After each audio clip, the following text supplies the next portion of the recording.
자, 오늘 함께 나눌 말씀 본문은요, 마태복음입니다. 오랜만이죠. 신약 말씀을 나누는 때가.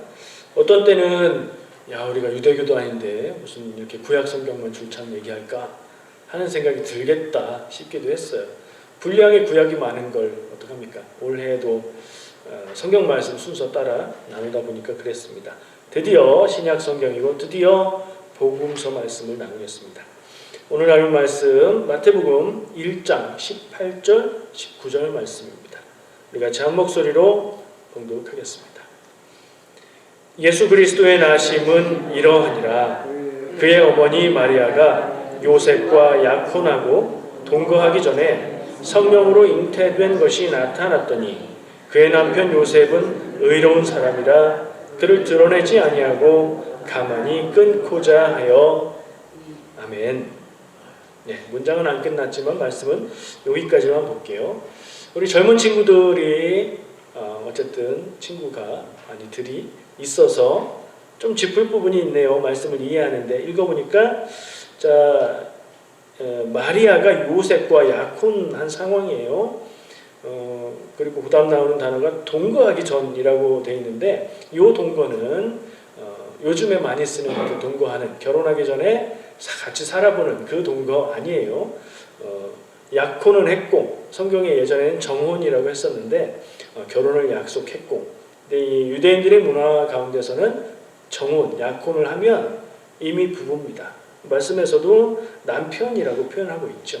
그러니까 같이 살기 전에, 약혼은 했고 같이 살기 전에 무슨 일이 일어났어요? 마리아가 임신했다는 사실이 드러난 거예요.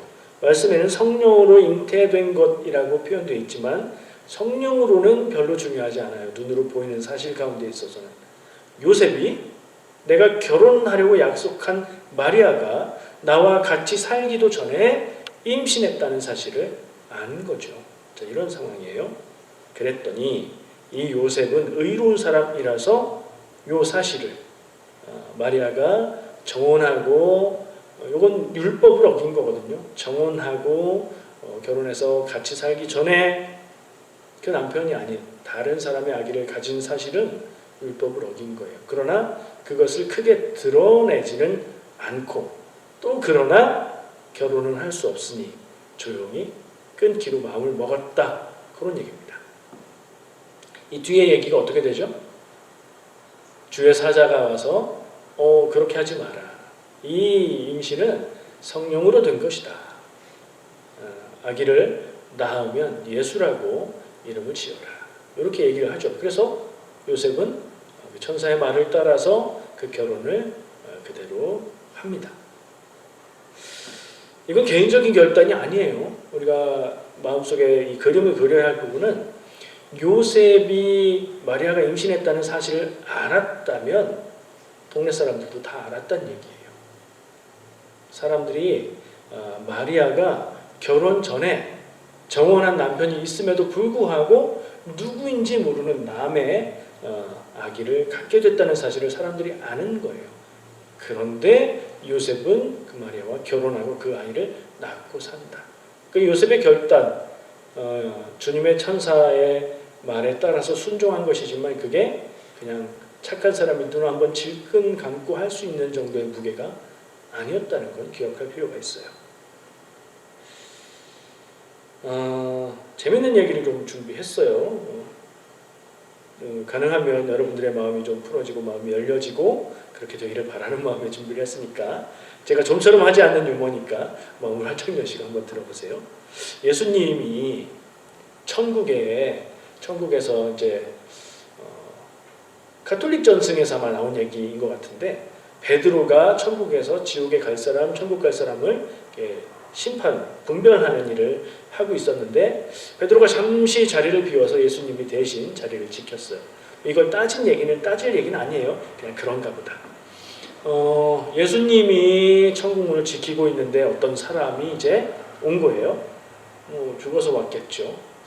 근데 좀 익숙합니다. 눈에 익어요. 순서에 따라서 심판을 하기 위해 예수님이 그 사람한테 묻습니다. 이름이 뭐예요? 물어보니까 그 사람이 대답을 합니다. 요셉입니다. 근데 아버지랑 이름이 같네. 예수님이 이런 생각을 혼자 하셨겠죠. 그러나 요셉은 세상에 많으니까 그러면 세상에서 살 때 직업이 뭐였습니까? 물으니까 예, 저는 목수였습니다. 요셉 아버지 목수였잖아요. 예수님이 속으로 이상하다 그런 생각을 하면서 근데 외모가 좀 다른 것 같아서 계속해서 묻습니다. 당신에게 아들이 한 명 있지 않습니까? 예, 아들이 한 명 있습니다. 계속 묻죠. 확인을 하기 위해서. 그 아들은 당신에게 태어난 아들이 아니었죠? 그거 어떻게 아십니까? 점점 좁혀 들어가는 증거가 되는 것 같은데요. 하나 더 마지막으로 결정적인 질문을 합니다. 예수님이 그 아들에게 혹시 손과 발에 못자국이 있지 않습니까? 왜? 그건 어떻게 하셨습니까? 이제 거의 확실하죠? 예수님이 이 노인을 가까이 가서 손을 움켜잡으면서 아버지, 접니다. 당신의 아들입니다. 그랬더니 노인이 반응이 어리둥절한 반응이에요. 모르겠는데 하다가 그렇다면 네가 피노키오란 말이냐? 웃으세요? 엉뚱해서 웃으시죠? 이거 해설까지 들어야 재밌는 얘기예요. 왜 피노키오가 나왔어요? 못자국 얘기 때문에 연관은 되는 것 같은데 여러분 피노키오를 만든 그 할아버지 이름이 뭐예요? 제페토죠. 성은 뭐예요? 주세페예요. 이탈리아 주세페는 영어의 조셉이고 조셉은 요셉이죠. 그래서 이름을 물었을 때 이 사람이 요셉입니다. 이랬던 거. 그냥 얘기예요. 웃자는 얘기예요. 오늘 요셉 얘기를 할 거거든요. 그래서 떠오른 이야기예요. 말씀을 읽으면서 그 말씀 가운데 1년 동안 우리가 성경 통독으로 같이 읽고 또 유튜브에서 말씀을 들으면서 좀 알고 있었던 내용인데 새롭다는 느낌 받을 때가 있죠. 읽다가도 여기 이 표현이 이렇게 되어 있었나? 듣다가도 이런 말로 되어 있었나? 그런 데가 있으실 거예요. 그래서 성경은 한 번 읽고 끝내는 책이 아니라고 하죠. 계속해서 읽고 묵상할수록 성경에 대한 하나님의 말씀과 뜻에 대한 이해가 깊어지고 그리고 그 깊어진 이해를 가지고 삶에 적용하고 살고 믿음이 깊어지고 또 그 깊어진 삶으로 말씀을 볼 때 더 하나님의 마음을 깨닫게 되기 때문에 결론은 뭐예요? 어떻게 해야 되겠어요? 계속해서 줄창 평생도록 성경을 읽고 말씀을 묵상해야 되겠죠. 제가 오늘 말씀을 본문으로 선택한 이유는요. 뭔가 읽으면서 중요해 보인다. 이건 묵상해 봐야 되겠다 하는 부분이 눈에 띄었기 때문입니다. 그 뭘까요? 제가 제목에 적어놨는데 제목이 뭐였죠? 의로운 사람이라는 표현이었어요. 본문에 누가 의롭다고 되어 있어요? 요셉이 의로운 사람이래요. 말씀이 그랬죠? 요셉은 의로운 사람이라 그를 드러내지 않고 가만히 끊고자 했다. 아까 얘기했던 상황이에요. 마리아가 나랑 정혼했는데 다른 사람에게를 임신했다는 사실을 알고 요셉이 의로운 사람이기 때문에 관계를 끊어야 하지만 가만히 끊고자 했다. 무슨 얘기예요? 왜 율법을 어긴 거잖아요. 어떻게까지 할 수 있냐면 사람들 앞에 드러내서 창피를 줄 수도 있지만 이스라엘은 법이 따로 있는 나라가 아니에요. 하나님의 율법이 법인 거예요. 그 법을 어긴 거잖아요. 처벌받을 수 있는 거예요. 어디까지 처벌할 수 있는지 모르겠습니다만 법적으로 처벌받을 수 있는 죄를 지은 건데 그거까지 묻지는 않고 가만히 끊고자 했다. 그렇게 한 이유를 그가 의로운 사람이기 때문이라고 적고 있습니다. 성경을 읽을 때요, 우리가 단어에 대해서 한국말이니까 한국 사람이니까 모를 리가 없는데 단어에 대해서 가지고 있는 이해를 일반적인 이해를 그대로 적용하면 착각하거나 오해할 수 있는 부분들이 있어요. 이유가 여러 가지인데요.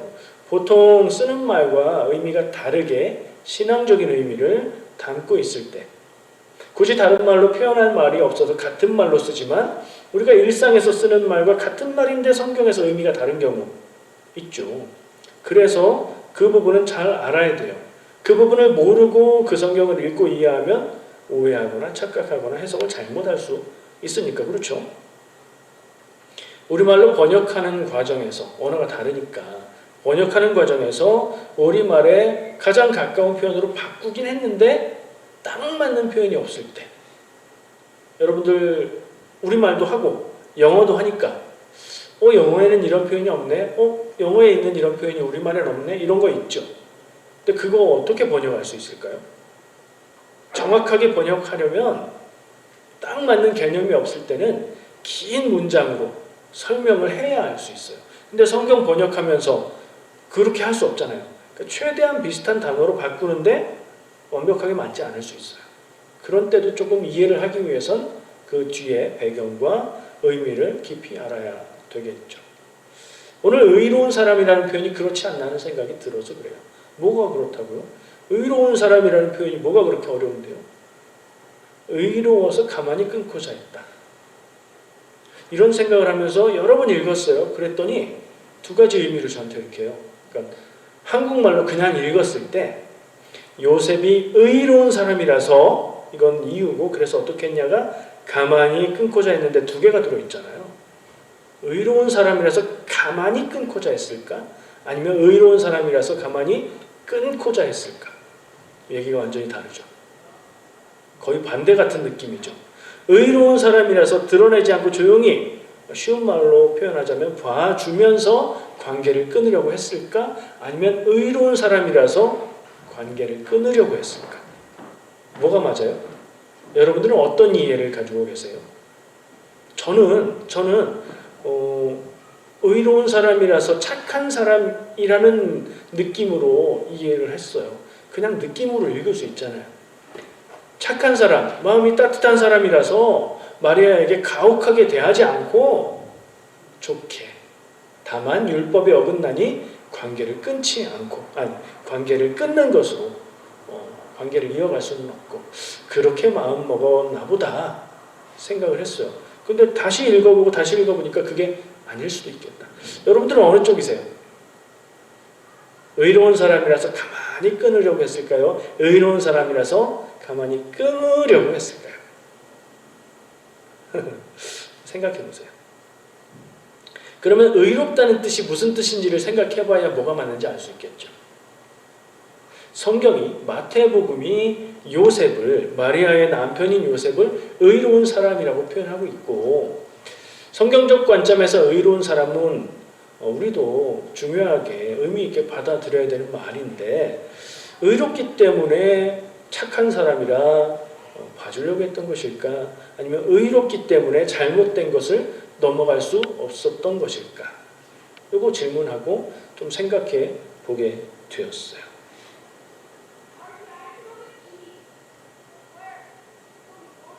여러분은 어느 쪽이 맞는 것 같으십니까? 이 성경이 말하고 있는 내용은 무엇 같으세요?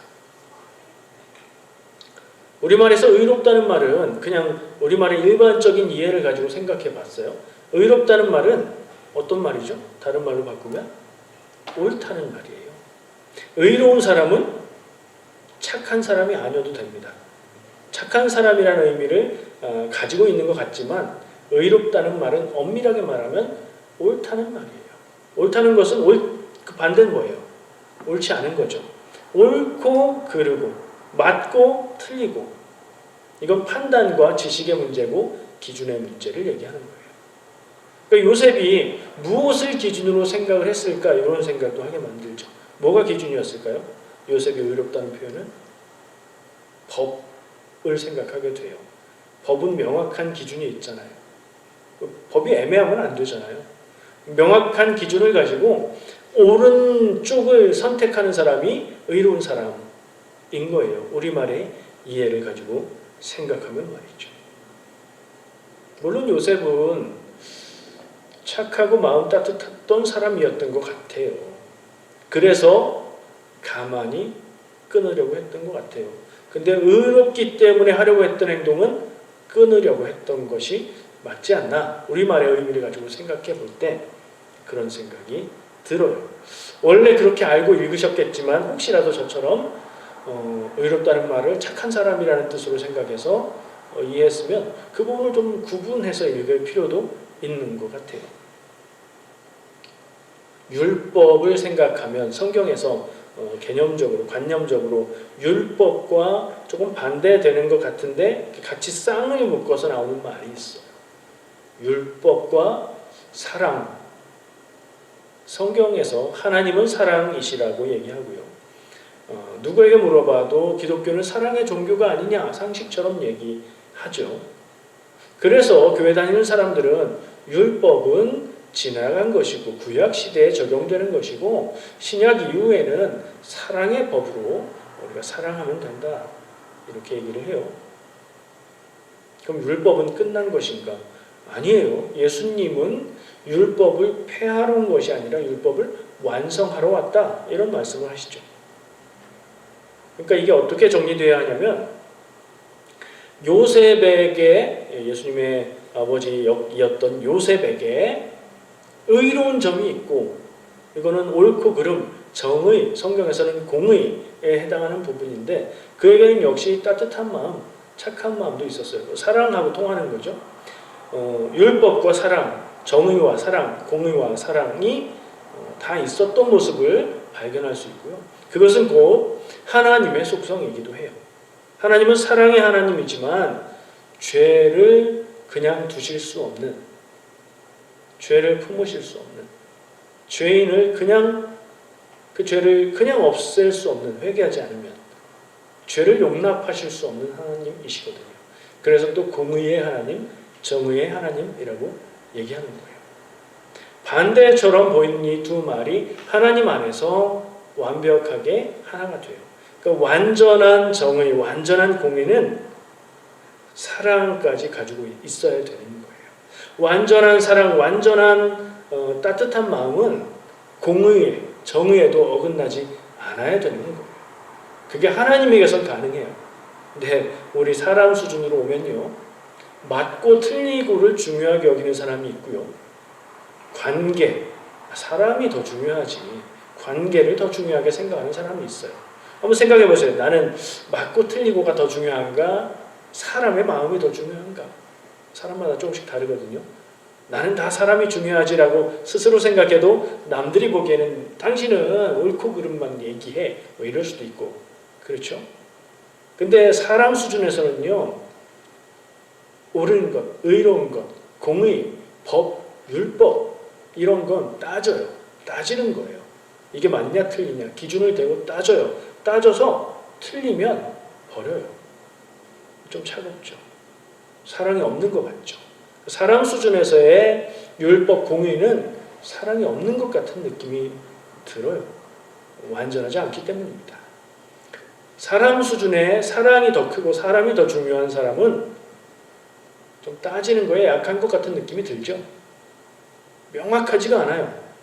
그냥 사람이 함께하고 마음을 상하지 않으면 그게 다 좋은 것이다.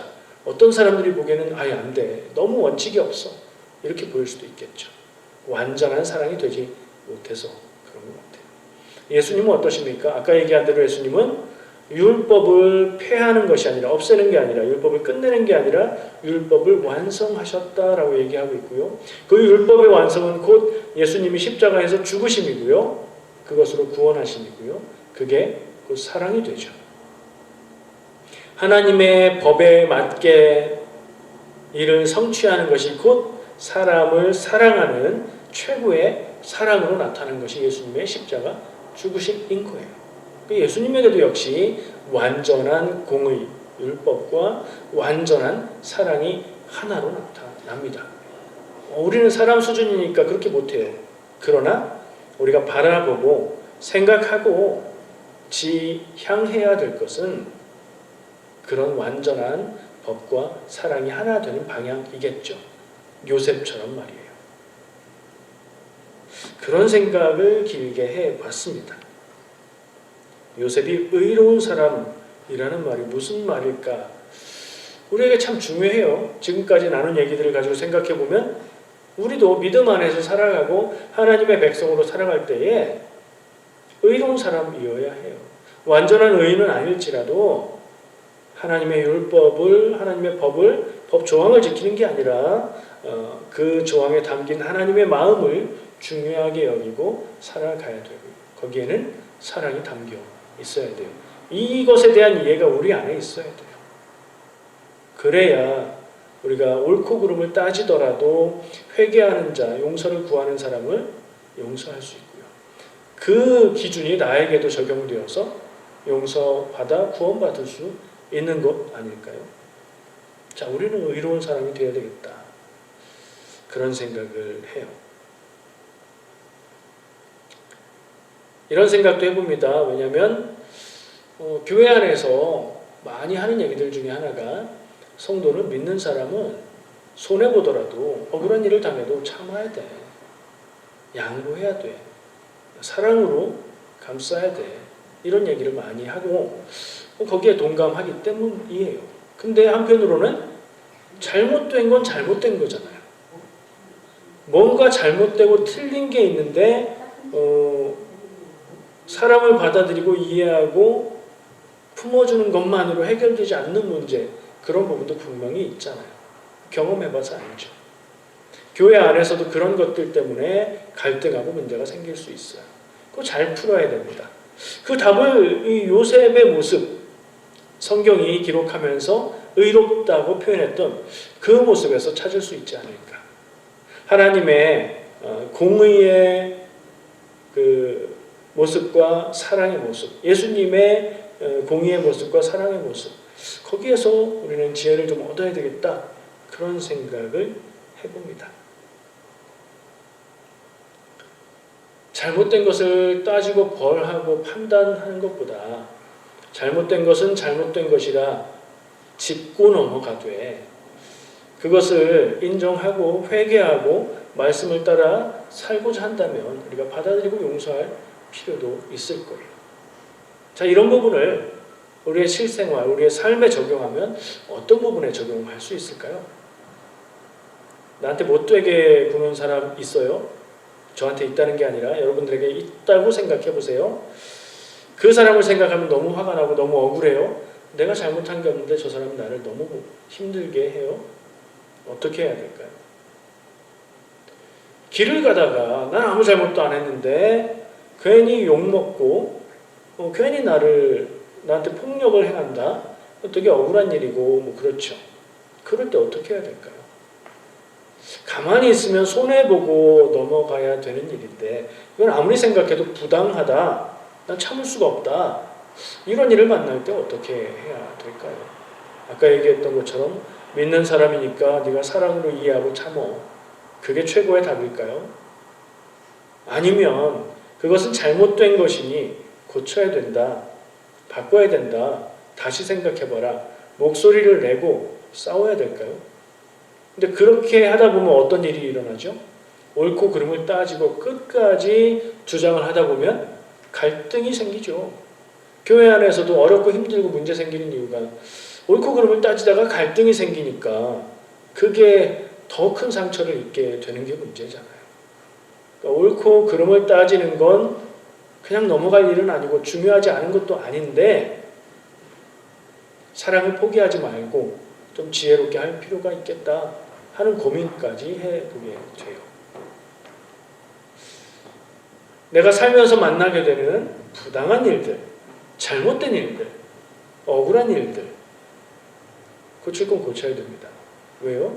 내가 참고 넘어가면 그것으로 끝나는 게 아니라 또 다른 사람도 그 일을 당하게 될 것이기 때문에 그래요. 그리고 부당한 일을 행하는 사람, 부당한 잘못된 말을 하는 사람, 그 사람도 그 자리에서 계속 그렇게 하는 것은 그 스스로에게 해가 되기 때문에 적어도 알려줘야 되겠죠. 적어도 생각해보게 만들어줘야 되겠죠.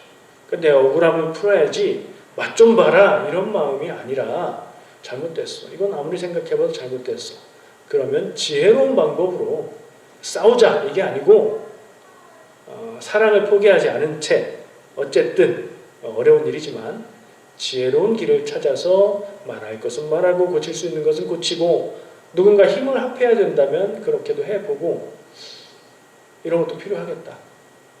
그게 성도의 삶의 자세여야 되겠다 하는 생각을 해요. 잘못된 것, 부당한 것을 보면서 그냥 가만히 있는 건 하나님의 백성의 자세로 부족하다. 무조건 들이대고 싸우는 것보단 낫겠지만 그게 옳은 것은 아닌 것 같다는 생각까지 해봅니다.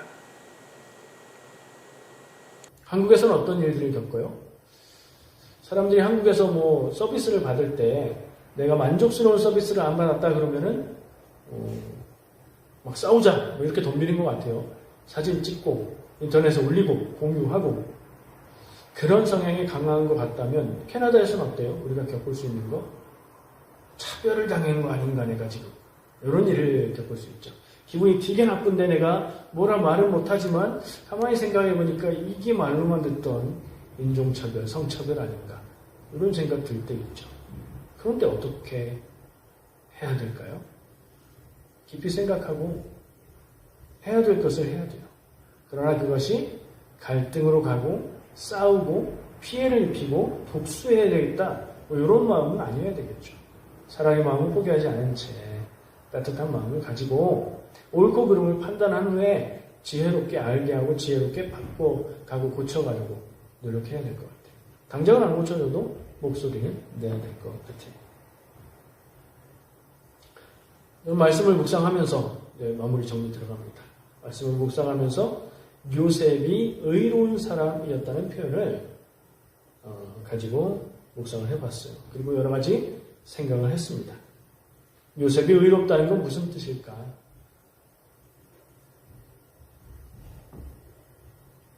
나는 같은 기준으로 볼 때 요셉이 의롭다고 표현된 그 기준으로 나의 삶을 내가 바라볼 때 나는 어떨까? 나는 그 기준에 맞게 의로운 사람일까? 혹은 귀찮은 거, 불편한 거, 그거 두려워서 그냥 좋은 게 좋은 거야 넘어가는 사람일까?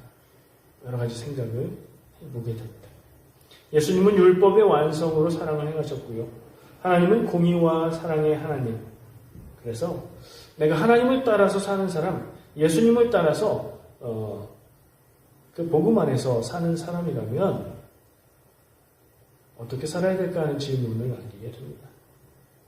완전한 의로움은 사랑이 있어야 되고요. 완전한 사랑은 의로워야 합니다.